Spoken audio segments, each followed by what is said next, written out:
Welcome back to Andersen Acres. We're in the kitchen again today, and today we are making no-bake chocolate drops. These are a simple and easy cookie that anyone can make. You can make them gluten-free if you need to or not. Well, I'm not worrying about that, but they are naturally gluten-free if that's a problem for your household, and they do not require the use of the oven. They do require you to use the stovetop. So let's get started. We are going to start with half a cup of butter, real butter, not margarine, this is important, in a saucepan, a fairly large saucepan. You want to have enough room to mix all your ingredients. And in that saucepan, you are going to bring that butter to a medium-low heat so that it starts to melt. It's important that it be mostly melted before we move on to the next step.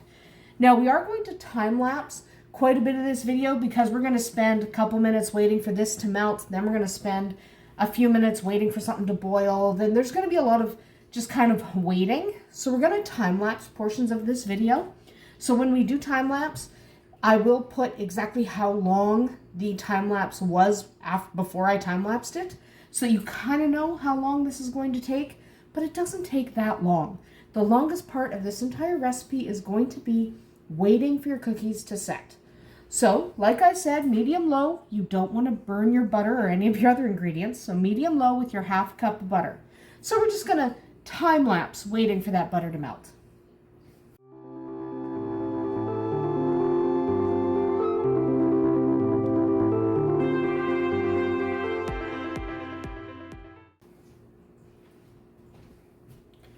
All right, our butter is mostly melted. It doesn't have to be all the way melted.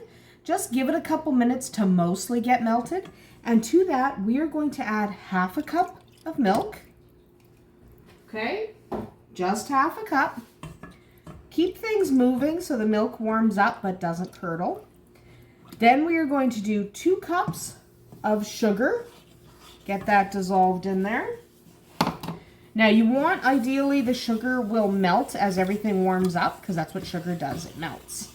Okay, so get that sugar nicely dissolving in there. There we go.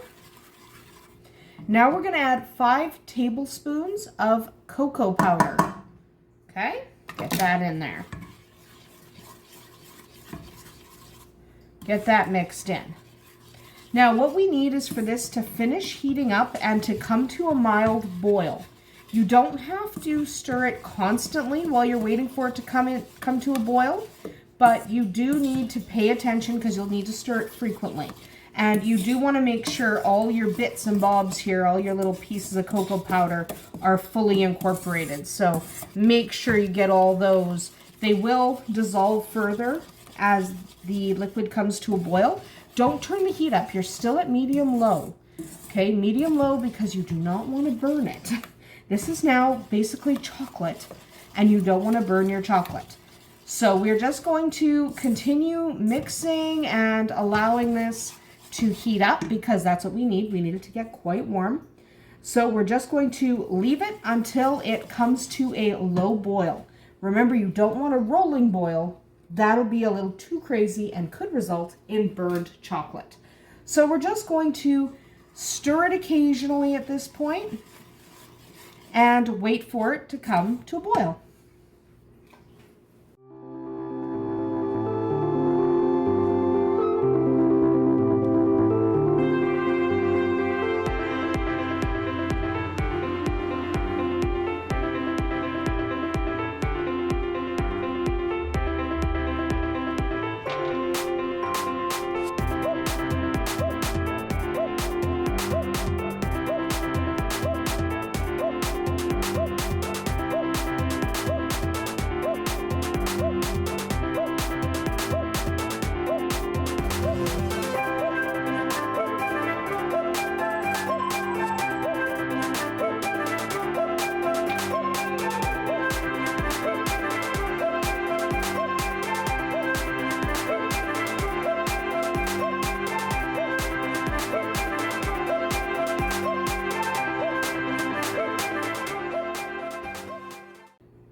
All right, it has been about 10 minutes and we are just on the verge of these bubbles breaking through. That's what you're waiting for. You want the bubbles to break through, but you don't want a rolling wicked boil that's going to scorch your chocolate. So we're just waiting for those bubbles to break through. When it does, we're going to start stirring it fairly consistently, so not necessarily constantly, but a lot. And we're going to turn the heat right down to low, and then we're going to let it do that simmery boil for about 4 extra minutes. But we do need to wait for those bubbles to break through the top. And it will do that in just another minute or so. I'm just watching the bubbles here start to go. And I can see them forming under the surface, but what you want is 1 or 2 a pop. Not all of them. You don't want a rolling boil. So just very gentle boil. You're just waiting for a couple of those bubbles to pop. And I can see them forming. I'm just waiting for 1 or 2 to pop. And then I'm going to turn the heat down. Again, you don't want to scorch your chocolate. It's actually kind of delicate, so don't turn your heat up. I mean, if you want to finagle with the heat a little, you can ease it up a little bit. Do not go to all the way to medium heat, because that will scorch your chocolate. So just wait. It's okay if it takes 10 or 15 minutes to reach that boil. It's okay to wait. Okay, and you don't really have to pay that much attention other than stir it every couple of minutes. So we will come back just as soon, and actually, never mind, there they go. We don't have to come back. It's happening right now. So when those bubbles are breaking the surface, so there's some here, some there, breaking the surface, making it look like it's boiling, we're going to turn our heat down to low, and we're going to start stirring. And we're now going to set a 4-minute timer. We're literally set a timer. You want it at that heat, but turn the heat way down, not off, but you want it at the point where it can bubble. And then you want it to do that for 4 minutes. That'll help thicken your chocolate.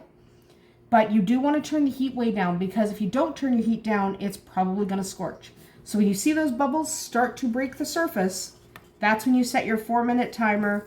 Come back on occasion. Stir fairly consistent. It doesn't have to be every second. But we're just going to wait that 4-minute timer out. And I'm not going to time lapse this part because this part's literally the same as the last time lapse part. So we're just going to come back after that 4-minute timer has elapsed. All right, our 4-minute timer has just elapsed. We are now going to turn the heat off, pull this off the heat, give it another stir, and we're going to add the rest of our ingredients. There we go. So the next ingredient is about a teaspoon of vanilla extract. Don't go overboard. Just a little will do. But that just helps to kick up the flavor a little bit. And yes, it may boil a little, or simmer, sizzle when you put that in, just because you're adding it to very hot chocolate. Next, we are going to get some peanut butter. This is actually optional. Okay, so I am using just a crunchy peanut butter because I like it. And I'm using about half a cup.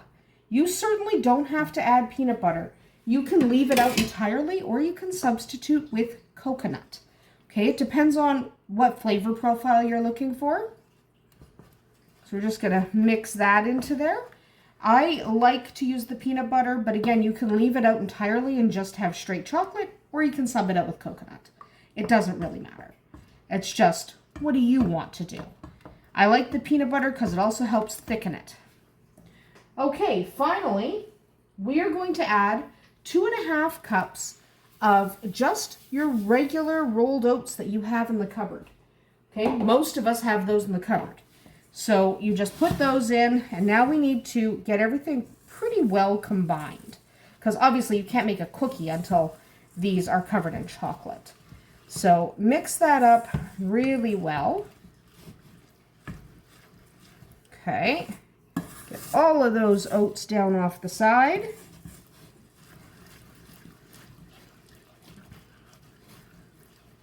And last but not least, hang on, I misplaced my salt shaker. There it is. Just a couple of shakes of salt, not to make it salty.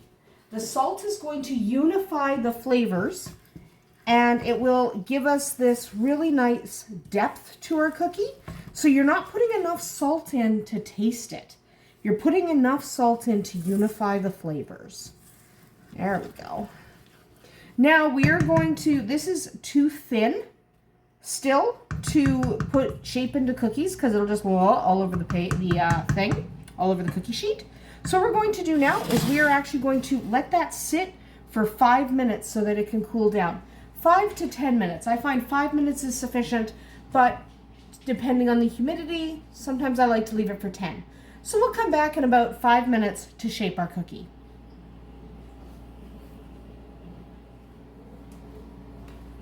All right, this is much thicker now.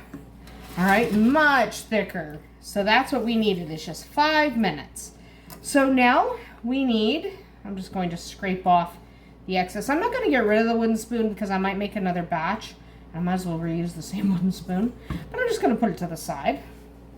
And what we're going to do now is I'm using fairly small spoons because I kind of want these to be bite-sized, but you can use larger spoons. We're just going to get a bunch, put it on a cookie sheet. Get a bunch, put it on a cookie sheet. It's really very simple, very easy to do. It takes no real skill, only a few basic ingredients that you probably already have. So try to make them kind of uniform, or not if you don't care. And just fill up your cookie sheet.